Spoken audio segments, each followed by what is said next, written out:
And allied subjects के अंतर्गत आज हमारी चर्चा केंद्रित होगी इतिहास और सोशियोलॉजी के रिलेशन पर। जब हम इतिहास का अध्ययन करते हैं तो ये बात देखने में आती है कि वस्तुतः इतिहास सामाजिक कार्यों का विश्लेषण है। इतिहास के अध्ययन में हम न केवल अतीत की घटना बल्कि अतीत के समाज की प्रगति का भी एक प्रकार से चित्रण करने का प्रयास करते हैं। इतिहास में वस्तुतः अतीत की जो अद्वितीय घटनाएं हैं उसका विश्लेषण या उसकी व्याख्या इसी उद्देश्य से किया जाता है ताकि हम अतीत के समाज की गतिविधियों को समझने का यत्न कर सकें। अगर हम हड़प्पा सभ्यता के इतिहास को जानने का प्रयास करते हैं तो उसमें हम तदयुगीन समाज को भी जानने की कोशिश अवशेषों के सहारे किया करते हैं। आप लोग जानते होंगे कि हड़प्पा सभ्यता का इतिहास आद्य इतिहास है। उसकी लिपि है लेकिन उसको आज तक पढ़ा नहीं जा सका है। जबकि हड़प्पा सभ्यता के बाद जब हम वैदिक सभ्यता की चर्चा करते हैं तो उसमें भी हम तदयुगीन समाज को जानने और समझने का प्रयास कर सकते हैं। फॉर एग्जाम्पल स्त्रियों की दशा की जब हम चर्चा करते हैं, हड़प्पा सभ्यता में हम ये कह सकते हैं कि बड़ी संख्या में मातृ देवियों की मूर्तियां मिली। इस आधार पर समाज संभवतः मातृ सत्तात्मक था। लेकिन वैदिक युग में हम वेदों के ऋचाओं से ये जान सकते हैं कि तदयुगीन समाज पितृ सत्तात्मक था। लेकिन ऋग्वैदिक युग में स्त्रियों की दशा समाज में अच्छी रही, जबकि उत्तर वैदिक युग में स्त्रियों की दशा में निरंतर गिरावट हमें देखने को मिलती है। इस प्रकार इतिहास प्रायः किसी न किसी समाज का होता है। यदि अतीत में समाज न होता तो शायद आज इतिहास भी नहीं होता। इतिहास दर्शन में दार्शनिक कोम्टे का कहना है कि इतिहास सामाजिक भौतिक शास्त्र है। मानवीय व्यवहार के सामान्य नियमों का अध्ययन हम इसके अंतर्गत करते हैं।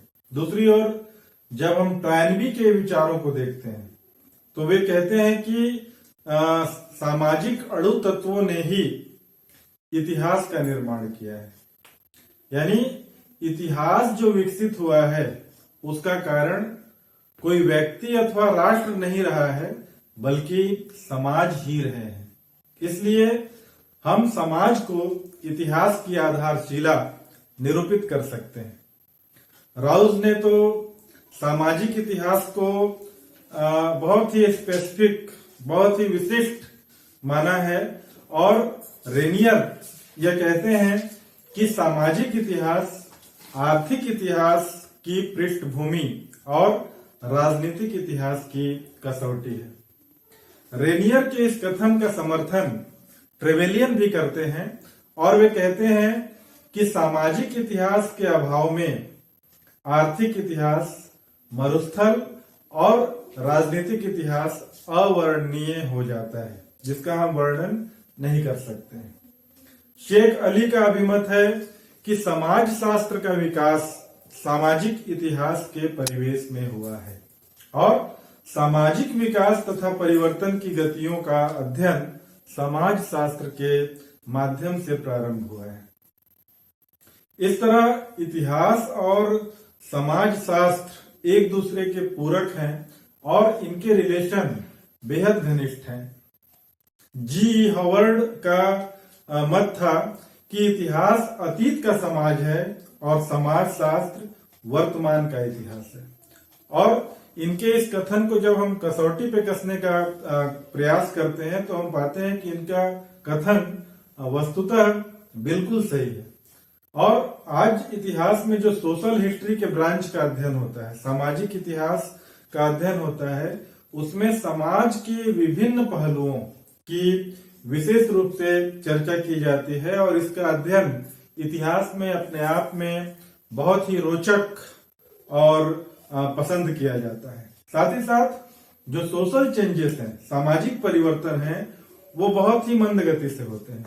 इतिहास के अध्ययन में समय समय पर हमें ये बातें दिखलाई पड़ती हैं कि राजवंशों का उत्थान हुआ, पतन हुआ, एक राजवंश के बाद दूसरा राजवंश आया, लेकिन सामाजिक परिवर्तन बहुत ज्यादा नहीं हुए। एक प्रकार से हम उसको कह सकते हैं कि वे अपरिवर्तनीय रहे और उसका मूल स्वरूप वही रहा जो उसके पहले रहा था। यानी आज किसी का साम्राज्य है, कल दूसरे का साम्राज्य स्थापित हो सकता है, राजवंश बदल सकते हैं, लेकिन समाज यथावत रहेगा, क्योंकि समाज में एकाएक परिवर्तन नहीं होता, जबकि राजनीतिक इतिहास में हम एकाएक परिवर्तन देख सकते हैं या पाते हैं। यानी सोशल चेंजेस बहुत ही धीमी गति से होते हैं। हमारे देश के इतिहास के अध्ययन से हम जब भक्ति मूवमेंट को पढ़ते हैं, भक्ति आंदोलन को पढ़ते हैं, तब हमें ये बातें दिखलाई पड़ती हैं कि समाज में समय के साथ प्रगतिशीलता आती है और उस प्रगतिशीलता के मद्देनजर कुछ कुरीतियों पर भी हमारा ध्यान आकृष्ट होता है। भक्ति आंदोलन ने समाज को एक प्रकार से रिफ्रेश करने का कार्य किया। रामानंद, कबीर, नानक, चैतन्य, ये धर्म के साथ साथ समाज के भी सुधारक कहे जा सकते हैं। जब 19वीं सेंचुरी में भारत में पुनर्जागरण हुआ, रेनेसां हुआ, तो उस पुनर्जागरण में राजा राम मोहन राय ने ब्रह्म समाज के माध्यम से, स्वामी दयानंद सरस्वती ने आर्य समाज के माध्यम से, उन्होंने नारा दिया बैक टू दी वेदाज, वेदों की ओर लौटो। उनको भारत का मार्टिन लूथर भी कहा जाता है, क्योंकि मार्टिन लूथर ने यूरोप के पुनर्जागरण में नारा दिया था बैक टू दी बाइबिल। उसी प्रकार दयानंद सरस्वती ने भारत में नारा दिया बैक टू दी वेदाज, वेदों की ओर लौटो। स्वामी दयानंद भी एक समाज सुधारक थे। ईश्वर चंद्र विद्यासागर, जिन्होंने विडो रीमैरिज के लिए बड़ा उल्लेखनीय कार्य किया था। स्वामी विवेकानंद, जिन्होंने रामकृष्ण मिशन के माध्यम से समाज के लिए कार्य किया, और राष्ट्रपिता महात्मा गांधी ने भी हरिजन लोगों के उत्थान के लिए बहुत सारे रचनात्मक कार्यों को उन्होंने अंजाम दिया। यानी जाने अनजाने उन्होंने भी जो कार्य किए उससे समाज अछूता नहीं रहा। पॉल बर्थ कहते हैं कि संस्कृति तथा संस्थाओं का इतिहास समाज शास्त्र को समझने और उसकी सामग्री जुटाने में सहायक होता है। टॉयनबी ने अपनी पुस्तक ये स्टडी ऑफ हिस्ट्री में सभ्यता को ऐतिहासिक अध्ययन का ही एक इकाई मानने का प्रयास किया है। सभ्यताओं ने उत्थान और पतन का जब हम इवेल्युएशन करते हैं, तो वह इवेल्युएशन, वह मूल्यांकन समाज शास्त्र के द्वारा ही संभव है। इसलिए हम ये कह सकते हैं कि इतिहास और समाज शास्त्र, ये दोनों विषय एक प्रकार से मनुष्यों का ही अध्ययन करते हैं और इनका रिलेशन बेहद घनिष्ठ है। यानी समाज शास्त्र के बिना इतिहास की और इतिहास के बिना समाज शास्त्र की हम कल्पना नहीं कर सकते। Thank you.